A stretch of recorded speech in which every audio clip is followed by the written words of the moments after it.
एक अद्भुत सुबह थी जब सूरज की पहली किरणों ने अयोध्या नगरी को सुनहरे रंग में रंग दिया। राजा दशरथ का दरबार भव्यता से भरा हुआ था।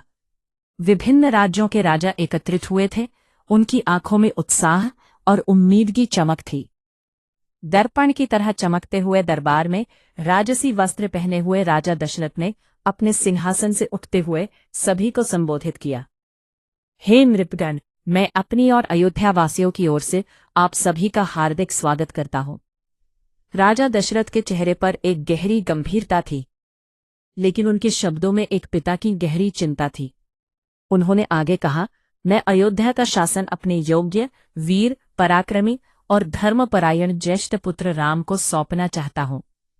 उनके शब्दों में एक पिता की प्रेम और उम्मीद झलक रही थी। उन्होंने वर्षों से अपने प्रजा के कल्याण के लिए जो प्रयास किए थे, अब वो अपने पुत्र पर भरोसा कर रहे थे। राजा दशरथ की बात सुनकर वहां उपस्थित सभी राजाओं ने खुशी से राम के राजतिलक के लिए सहमति व्यक्त की। यह एक नया अध्याय था जिसके लिए सभी तैयार थे। राजा ने कहा, मैं मुनिश्रेष्ठ वशिष्ठ जी से प्रार्थना करता हूं कि वे राम के राजतिलक की तैयारी का प्रबंध करें।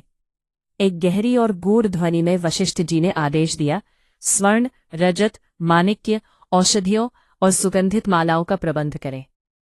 राजा दशरथ की आंखों में विश्वास था, और यह विश्वास उनके बेटे राम के प्रति स्थिर था। इसके बाद राम को दरबार में लाने के लिए सुमंत को भेजा गया।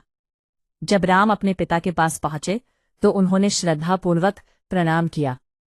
राजा ने मुस्कुराते हुए कहा, हे राम, तुम्हारे गुणों से समस्त प्रजाजन प्रसन्न है। मैंने तुम्हारा राजतिलक करने का निश्चय किया है। यह सुनकर राम के दिल में गर्व और जिम्मेदारी का मिश्रण था।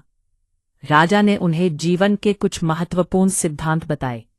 उन्होंने कहा, राजा को कभी विनयशीलता का त्याग नहीं करना चाहिए। राम ने अपने पिता की बातों को ध्यान से सुना और उन्हें आत्मसात किया।